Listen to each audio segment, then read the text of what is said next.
Peter, og som nummer 5, Marianne Klokkerholm.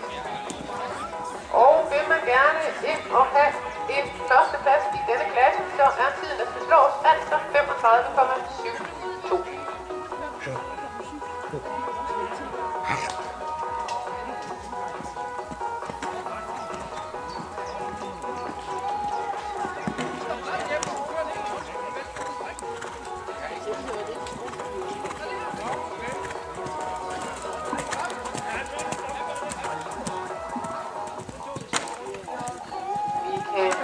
Nævne igen, at den fejlfrie tid i hovedspringningen er 85 sekunder. Den fejlfrie tid i omspringningen er 48 sekunder. Klassen er sponsoreret af Sjællands Gulvbelægning. Der er ærespræmier til nummer 1, 2 og 3. Fra Falk til nummer 1 og fra Centrum Vågbyggeri til nummer 2 og nummer 3.